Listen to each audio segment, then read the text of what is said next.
Hi everyone, welcome back to my channel. Insta trending evening time snacks recipe எப்படி செய்யுதுன்னு பார்க்கலாம். So பார்க்குறதுக்கு முன்னாடி சேனலை மறக்காமல் சப்ஸ்கிரைப் பண்ணிக்கோங்க. கூடவே இருக்கிற பெல் ஐக்கனையும் கிளிக் பண்ணிக்கோங்க. அப்போ தான் நான் போடுற வீடியோஸ் உங்களுக்கு நோட்டிஃபிகேஷன் வரும், நீங்கள் மிஸ் பண்ணாமல் பார்க்கலாம். இந்த ஸ்நாக்ஸ் செய்யறதுக்கு மெயினான இன்கிரிடியன்ட் கார்ன். உங்களுக்கு எத்தனை கார்ன் தேவைப்படுதோ அத்தனை கார்ன் நீங்கள் வேக வச்சு எடுத்துக்கோங்க. நான் 2 கார்ன் எடுத்திருக்கேன். அதை 2 பீசஸாக கட் பண்ணி ப்ரெஷர் குக் பண்ணியிருக்கிறேன். 3 to 4 விசில் வச்சிங்கன்னா கரெக்டாக இருக்கும். கொஞ்சமாக சால்ட் ஆட் பண்ணிவிட்டு ப்ரெஷர் குக் பண்ணிக்கோங்க. வேக வச்ச கார்னை நல்லா ஆற வச்சுட்டு ஒரு அகலமான பிளேட்டில் உதிர்த்து போட்டுக்கோங்க. அப்போ தான் மசாலா போட்டு மிக்ஸ் பண்ணுறதுக்கு வசதியாக இருக்கும்.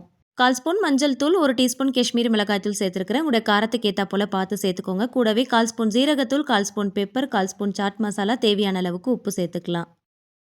பைண்டிங்காக 2 டீஸ்பூன் கார்ன்ஃப்ளவர், 2 டீஸ்பூன் கடலை மாவு ஆட் பண்ணியிருக்கிறேன். கூடவே கொஞ்சமாக ஆயில் ஆட் பண்ணிக்கலாம். நான் ஆலிவ் ஆயில் ஆட் பண்ணியிருக்கிறேன். உங்ககிட்ட இருந்துச்சுன்னா சேர்த்துக்கோங்க. அப்படி இல்லைனா இதுக்கு பதிலாக கோகோனட் ஆயில் கூட ஆட் பண்ணிக்கலாம். ட்ரை இன்கிரியன்ஸ் ஆட் பண்ணதும் வாட்டர் எதுவும் ஆட் பண்ணாமல் ஃபஸ்ட்டு நல்லா மிக்ஸ் பண்ணிக்கோங்க. அதுக்கப்புறமா கொஞ்சமாக வாட்டர் ஆட் பண்ணி நல்லா கோட் பண்ணி விடுங்க.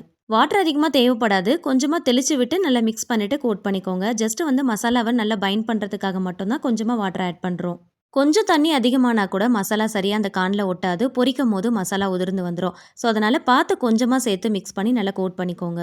ஒரு கார்ன் எடுத்து டேஸ்ட் பண்ணி பாருங்கள். உப்பு காரம் கரெக்டாக இருக்கான்னு செக் பண்ணிக்கோங்க. தேவைப்பட்டால் எக்ஸ்ட்ரா கூட நீங்கள் ஆட் பண்ணிக்கலாம். இரும்பு கடாயில் கொஞ்சமாக ஆயில் ஊற்றிருக்கேன். நல்லா சூடானதும் கொஞ்சம் கொஞ்சமாக போட்டு நல்லா ஃப்ரை பண்ணி எடுத்துக்கலாம். போட்டதுமே மிக்ஸ் பண்ணிடாமல் ஒரு 2 நிமிஷம் கழித்து அதுக்கப்புறமா மிக்ஸ் பண்ணி விடுங்க. ஆயிலில் போட்டதும் மிக்ஸ் பண்ணிங்கன்னா மசாலா எல்லாமே அப்படியே உதிர்ந்துடும், சரியாக கோட் ஆகாது. அதனால் ஒரு 3 to 5 மினிட்ஸ் டைம் கொடுத்துட்டு அதுக்கப்புறமா மிக்ஸ் பண்ணி விடுங்க.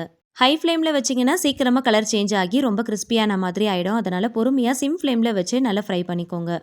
ஃபுல் சிம் ஃப்ளேமில் வச்சு பொறுமையாக ஃப்ரை பண்ணும்போது கொஞ்சம் கூட மசாலா உதிராமல் நல்ல கோட் ஆகி வரும். நல்ல ஒரு கோல்டன் கலரில் இருக்கும்.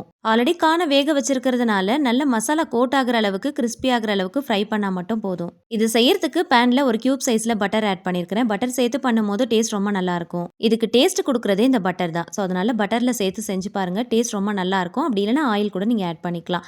இதில் பொடியாக நறுக்குன இஞ்சி, பூண்டு, பச்சை மிளகாய் சேர்த்து நல்லா வதக்கி விடுங்க. நான் ஆட் பண்ணியிருக்கிறது அன்சால்டட் பட்டர். சப்போஸ் நீங்கள் சால்டட் பட்டர் எடுக்கிறீங்க அப்படின்னா அதுக்கு ஏற்றா போல் சால்ட்டை பார்த்து ஆட் பண்ணிக்கோங்க. நீங்கள் எத்தனை கார்ன் எடுத்துருக்கிறீங்களோ அதுக்கு ஏற்றா போல் வெங்காயத்தையும் பார்த்து சேர்த்துக்கோங்க. நான் 2 கார்ன் எடுத்துருக்கிறேன். அதனால் 2 பெரிய வெங்காயத்தை நல்லா ஃபைனாக சாப் பண்ணிட்டு இது கூட சேர்த்துருக்கிறேன். இந்த பட்டரில் சேர்த்து நல்லா ஃப்ரை பண்ணிக்கோங்க. கூடவே எக்ஸ்ட்ராவாக தேவைப்பட்டுச்சுன்னா கொஞ்சம் ட்ரை ஆகிற மாதிரி இருந்துச்சுன்னா எக்ஸ்ட்ராவாக ஒரு கியூப் சைஸ் பட்டர் கூட நீங்கள் ஆட் பண்ணிக்கலாம். இதை ஃபுல் அண்ட் ஃபுல் பட்டர் சேர்த்து பண்ணும்போது டேஸ்ட் ரொம்ப நல்லாயிருக்கும். ஸோ கண்டிப்பாக பட்டரை ஸ்கிப் பண்ணாமல் ஆட் பண்ணிக்கோங்க.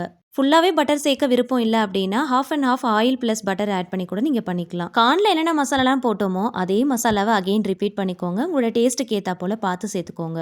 ஃபுல் சிம் ஃப்ளேமில் வச்சு பொறுமையாக வதக்குங்க. ஏன்னா ஆயில் எதுவும் சேர்க்கல, அதனால் அடிப்பிடிச்சிடாமல் பார்த்துக்கோங்க. ரொம்ப ட்ரை ஆகாமல் பார்த்துக்கோங்க. அப்போ தான் அடிப்பிடிக்காமல் இருக்கும். நல்லா வதக்கிட்டு இப்போ நம்ம ஃப்ரை பண்ணி வச்சிருக்கிற கார்னை இது கூட சேர்த்துக்கலாம். கார்ன் வேக வைக்கும் போது மசாலாவோட சேர்த்து மிக்ஸ் பண்ணும் போது இந்த மாதிரி எல்லாத்துலேயுமே நம்ம சால்ட் ஆட் பண்ணியிருக்கிறோம். ஸோ அதனால் சால்ட் ஆட் பண்ணும்போது பார்த்து ஆட் பண்ணிக்கோங்க.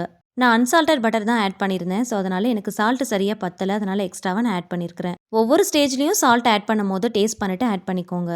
கார்ன் ஆட் பண்ணதும் 5 to 10 மினிட்ஸ் மசாலாவோட சேர்த்து நல்லா மிக்ஸ் பண்ணி விடுங்க. மூடி போட்டு வேக வைக்கணும்னு அவசியம் இல்லை. ஜஸ்ட் ஒரு 5 to 10 மினிட்ஸ் கண்டினியூஸாக மிக்ஸ் பண்ணாலே போதும்.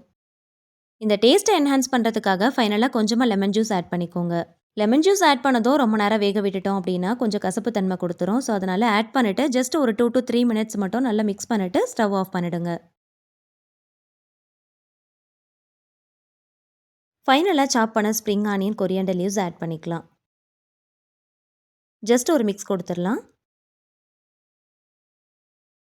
மசாலா கார்ன் ஃப்ரை ரொம்ப சூப்பராக ரெடி ஆயிடுச்சு. உப்பு, புளிப்பு, காரம்னு எல்லாமே ஒன்று சேர சாப்பிடும் போது டேஸ்ட் ரொம்ப நல்லாயிருக்கும். கண்டிப்பாக ஒரு தடவையாவது டேஸ்ட் பண்ணி பாருங்கள். அடிக்கிற குளிருக்கு சுட சுட டீ காஃபியோட சேர்த்து இந்த ஈவினிங் டைம் ஸ்நாக்ஸ் ரெசிபியை சர்வ் பண்ணி பாருங்க. டேஸ்ட் ரொம்ப நல்லா இருக்கும். கிட்ஸுடைய ஸ்நாக்ஸ் பாக்ஸுக்கு கூட நீங்க பேக் பண்ணி சென்ட் பண்ணலாம். இது சுட சுட சாப்பிடும் போது நல்ல கிறிஸ்பியா மசாலா டேஸ்டோட டீ காஃபி கூட சேர்த்து சர்வ் பண்ணும் போது டேஸ்ட் ரொம்ப நல்லா இருக்கும். பிரெட்டை நல்லா டோஸ்ட் பண்ணிட்டு சென்டர்ல இந்த மசாலா வச்சு எக்ஸ்ட்ராவா சீஸ் ஆட் பண்ணி அகைன் டோஸ்ட் பண்ணிட்டு கிட்ஸுக்கு கொடுத்து பாருங்க, என்ஜாய் பண்ணுவாங்க. வீடியோ பிடிச்சா கண்டிப்பா லைக் பண்ணுங்க, ஃபேமிலி அண்ட் ஃப்ரெண்ட்ஸ் கூட ஷேர் பண்ணிக்கோங்க. கண்டிப்பா அந்த ரெசிபியை ஒரு தடவை ட்ரை பண்ணி பார்த்துட்டு டேஸ்ட் எப்படி இருந்துச்சுன்னு மறக்காம கமெண்ட்ல என்கிட்ட ஷேர் பண்ணிக்கோங்க. இந்த மாதிரி டேஸ்டியான டிஃப்ரெண்டான ரெசிபிஸ்க்கு என்னோட சேனலை மறக்காம சப்ஸ்கிரைப் பண்ணிட்டு தொடர்ந்து சப்போர்ட் பண்ணுங்க. Thank you so much. கீப் வாட்சிங்.